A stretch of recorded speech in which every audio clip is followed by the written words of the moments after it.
A man is shocked to see the portrait on the wall has tilted in a creepy way.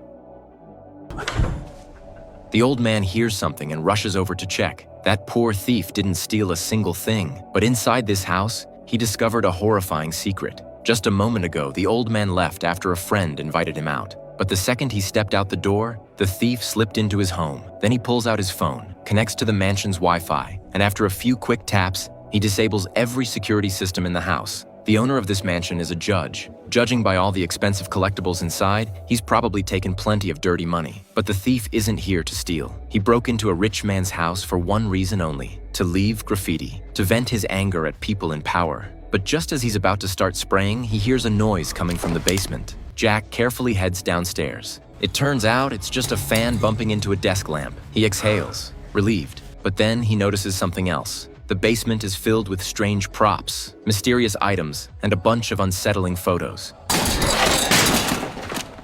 Jack is terrified. Just as he reaches for one of the photos, he spots a faint light coming from under a cabinet. He slowly creeps closer. After unlocking something behind the cabinet, he pulls it open. And sure enough, there's a hidden room. Jack looks through the peephole on the door, and whatever he sees inside nearly scares him to death. But before he can even catch his breath, the judge comes back. He seems to sense something is off and immediately charges toward the basement. But everything looks normal. Nothing unusual, just the lamp knocked over by the fan. The judge relaxes. But the moment he goes back upstairs, he notices his father's photo is crooked. And that brings us back to the beginning. Luckily, Jack is hiding under a flower planter, and that's how he barely avoids being caught. But even after escaping, Jack can't calm down. Because in that secret room, he saw a man who had been tortured, covered in wounds from head to toe. After hesitating again and again, Jack finally decides to call the police. Early the next morning, 2 officers arrive at the judge's house and demand to search every room. But just as they're about to go into the basement,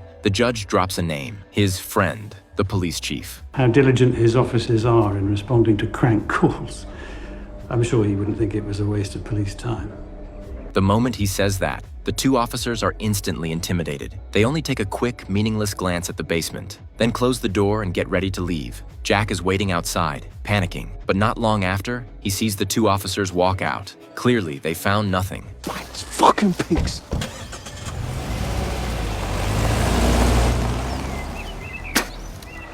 The judge looks at the crooked portrait and confirms someone broke into his house last night. But what he doesn't know is, Jack comes back again that same night. This time, he hides inside the basement cabinet. He decides he's going to save the man himself. As the judge enters the secret room, Jack quietly climbs out of the cabinet. He grabs a hammer, takes a deep breath to hype himself up, and then he charges straight toward the hidden room.